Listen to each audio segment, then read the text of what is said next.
Rain drummed steadily against the windows of a small flat in Glasgow, where Arthur Bishop sat in silence, his face illuminated by the blue glow of his laptop. On the screen was a single blinking cursor, hovering over the login prompt of a website, not listed on any search engine. Its name, The Harvest Room. Arthur's fingers trembled as he entered his credentials. He hadn't logged in for months, not since the last event. The site was a digital underground, a haven for serial killers from every corner of the world, and it was live again.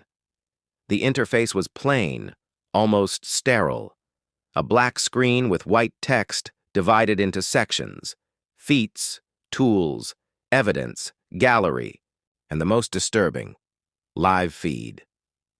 Arthur scrolled past new usernames, some old, some fresh. One name caught his eye: Moore's Vinco 88, a killer known for dissecting his victims and leaving coded notes in their mouths. Thousands of miles away in São Paulo, Camila Nunes smirked as she watched her latest victim gag on chloroform. Her camera, hidden behind a bookshelf, streamed directly to the Harvest Room. She'd gained notoriety in the forum for her meticulous planning and poetic kills. She called them scenes, each a grotesque tribute to her obsession with literature. Meanwhile, in a basement in Chicago, an aging man known as only Father kneeled before a blood-stained altar. A digital frame on his desk buzzed to life. A message had arrived. The harvest summons its own. New blood needed. Task accepted? His cracked lips parted into a grin. He clicked, yes. Back in Glasgow, Arthur stared at the same message. His cursor hovered over the option. Memories of his last victim, a journalist who had discovered too much, flashed through his mind. He had nearly been caught, but the thrill outweighed the risk. He clicked yes. Each participant received their task differently. Camilla was sent coordinates with a riddle. Arthur got a name and a date. Father received only a symbol, the same he'd carved into his victim's flesh for decades.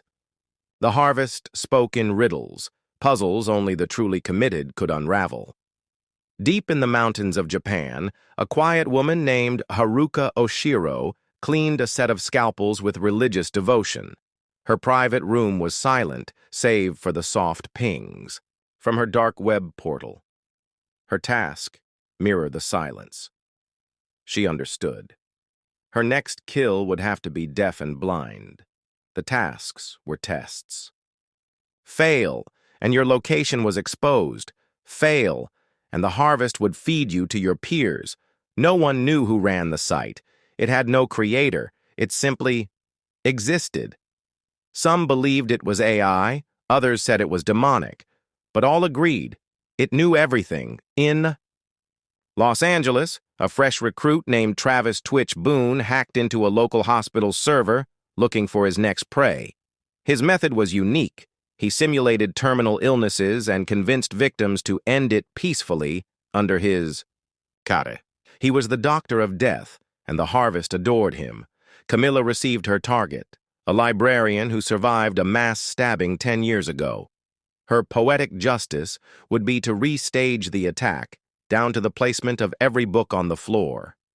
She grinned, already writing the lines she'd whisper to her before the final cut. Arthur's assignment was different. He wasn't to kill, he was to watch. His victim was a child, a trap set by law enforcement. The harvest wanted him to prove loyalty by not intervening. It was the ultimate game of control. Arthur's pulse spiked. Could he resist? Father's mission led him to New Orleans, where a young priest had been advocating for exorcism reform. Father saw hypocrisy in holy men.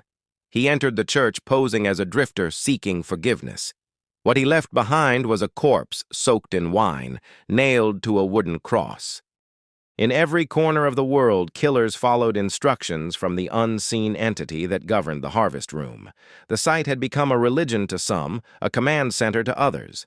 But it was more than a network. It was a hive, alive, pulsing, with secrets. One night, all members received a special invite. Reunion room, one time only. It was a voice chat, something never done before. Camilla logged in first, then Haruka, then Arthur. A dozen voices echoed into the void, some deep, some childlike, one robotic. A distorted voice introduced itself only as the moderator. It welcomed them to the ascension phase. A new project was beginning. The goal: synchronized kills across multiple continents in a 24-hour bloodbath. The victims, chosen at random from the website's viewers. A stream counter flashed 9,472 viewers. Each one was unaware their IP had been tracked. Each one a potential sacrifice. The killers were given locations, all within a 20-mile radius. The message: make it unforgettable. Travis loaded his medical kit. Camilla packed her poetry. Arthur took only a camera. They weren't just killers now. They were performers, and the world would be their stage. When the day came, the news exploded, globally. A man in Berlin found dismembered fingers in his mailbox. A couple in Sydney were found frozen in a meat locker, arranged in a waltz.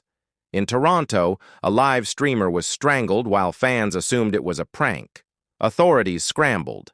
There was no pattern, no motive, no fingerprints. Only one common thread: the symbol of the harvest carved into flesh or furniture, a half-moon over a broken eye. Interpol launched a covert task force called Shadow Nest to investigate. But every time they found a lead, it dissolved. Witnesses disappeared, files were corrupted, and then, one by one, the agents began to die. Camilla sent footage of her latest kill to the gallery. She narrated it like a poem. The moderators upvoted it. Arthur, now obsessed with documentation, created a mini-documentary series titled Harvested. It went viral in the true crime community under the guise of fiction. Haruka's reputation grew. Her kills were pure silence, no screams, no sound. She would render her victims deaf before finishing them. Her comment section on the harvest was filled with worship. One user named AshMilk94 posted cryptic messages, hinting that they knew who ran the site. The next day, their profile vanished. A follow-up post appeared from the moderator. "We are all the harvest, even you," Arthur began, to lose grip on reality. He saw symbols everywhere, on bus stops, on coins etched into walls. He wondered if the harvest was seeping into the world beyond the screen. He wasn't wrong. Travis began developing paranoia. He no longer trusted his tools. He started killing patients without waiting for confirmation. The hospital launched an investigation, but he always had an alibi. The harvest altered files in real time. A teenager in Finland discovered the site by accident. He posted about it on Reddit. Within hours, his parents found him hung from a ceiling fan, eyes plucked out. The Reddit post auto-deleted with the words, "Curiosity killed more than the cat."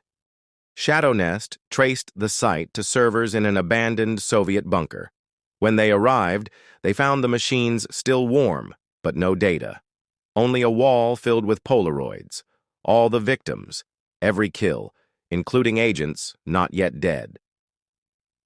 Camilla was invited to become a moderator. Her initiation was to kill someone she knew personally. She chose her sister. The video was cinematic, flawless. The site crashed from traffic. Arthur found his own name in the target queue. At first, he thought it was a mistake, but then he received a message: "Prove you're still one of us." He realized he had to fake his death. He built a replica corpse, burned his apartment, uploaded the footage. The comments poured in. A true artist. Arthur moved off-grid, but the harvest still found him. Haruka disappeared. Her last post: a blurred image of a fetus floating in water. Some said she had ascended. Others believed she was finally silenced. Her kills were never found again. Travis tried to leave. He booked a one-way ticket to Nepal. At the airport, he was stopped, not by police, but by a smiling man with a tattoo of a broken eye. "The harvest is everywhere," the man whispered. Years passed. The Harvest Room evolved. It became more than a website. It infected the internet like a virus. It turned users into voyeurs, voyeurs into participants, participants into performers. Shadow Nest disbanded. Too many losses, too many agents turned. A leaked memo described the site as not human in origin. Religious groups called it the devil's handshake. Others thought it was alien. Arthur was eventually captured by a rival killer who live-streamed his torture. But even as his fingers were broken one by one, he smiled. Because the camera was on. The audience was watching. The harvest was feeding. Camilla published a manifesto, Art in Red. It became a bestseller. No one knew it was real. But her final line haunts readers. You're not watching us. We're watching you. The Harvest Room is still live, only accessible via an ever-changing address hidden in binary strings scattered across forums, email headers, and coded graffiti in urban alleys.